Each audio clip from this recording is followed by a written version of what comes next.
Ladies and gentlemen, it's a 2002 Ford F-150. The wheel's off, the exhaust manifold's out of there, so you know what we're doing. The two gentlemen who took that manifold off said that almost all of the bolts came out nicely. So nice that it gave them a feeling of satisfaction and joy.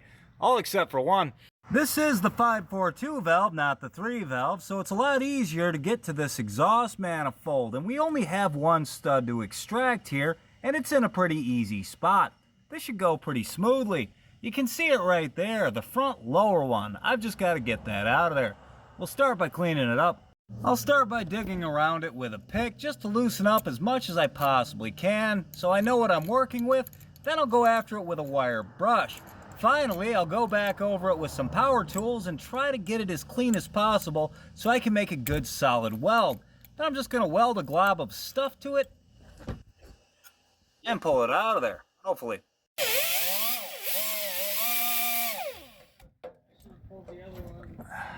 Brake clean in here. Not cool. It looks like somebody attempted to get this one out before, like they tried to burn it out with a acetylene torch. We'll give it a shot anyway. Alright, get us a good ground for the welder. Probably should unhook the battery. Welder hot, wire speed down a little bit. I'm just going to stick the welder on what's left of that stud and try to build it up a little bit. That's a nice big old glob of stuff. Now I'm just going to stick this stud extractor thing right here. This is like a drill chuck or a collet. You just turn this counterclockwise and it tightens up these jaws. I tried it a couple of times. I was able to put a lot of force on it too. It just doesn't want to come out. It's been heated up, partially liquefied, struck with a hammer and a punch. I've welded on the thing. I don't want to risk any more damage to that gasket surface. There's barely anything left as it is. If this were my truck, I'd be changing a cylinder head. So now we're going to move on to drilling it out. So I'm going to drill a small pilot hole all the way through that stud. Then I'm going to use a 5/16 bit to remove all of the damaged section of the stud, so like the first 1/8 inch of that stud. Then I'll stick an ID extractor in there and try to spin it out again. I've got my hearing protection and I've oiled up my air-powered angle drill. Time to get started.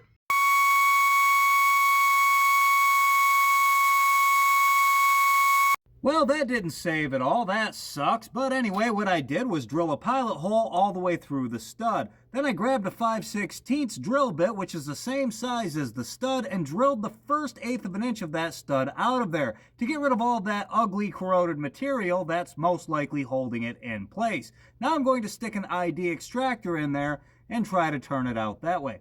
And with all the bad material out of there, that doesn't want to budge. It feels like my extractor's just going to break. And Ford does not give you a lot of material to mess up in there.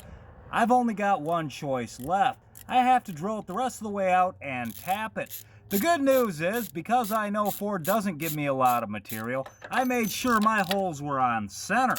So I've got that working for me. I'm just going to cut the threads the rest of the way out of there and run a tap in it. Now I should try to step it up a size, but I'm not going to. I'm just going to put the same size thread back in there. So I start with a drill bit. That's a 7/32 drill bit. And that's the exact drill bit that I need to tap the threads to match the rest of the cylinder head. I'm going to blow this thing out real good. And what I need is an M8 tap for this thread right here, which I know I have. I'm going to go dig through my taps and find it. I needed both hands to get the tap straight, so I couldn't hold my phone while I was starting this tap, but she's moving now, and it's cut nicely.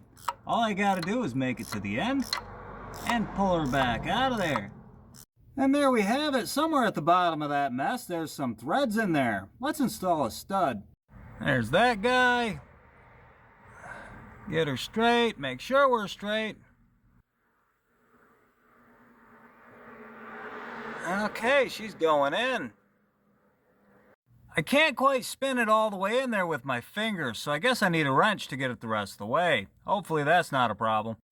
It's going in there now, darn it. There, I was finally able to install a stud, and it will hold the manifold. It's definitely not my best work. I don't really like that cavity in there, but this is a 22-year-old Rust Belt truck. I think we're fine.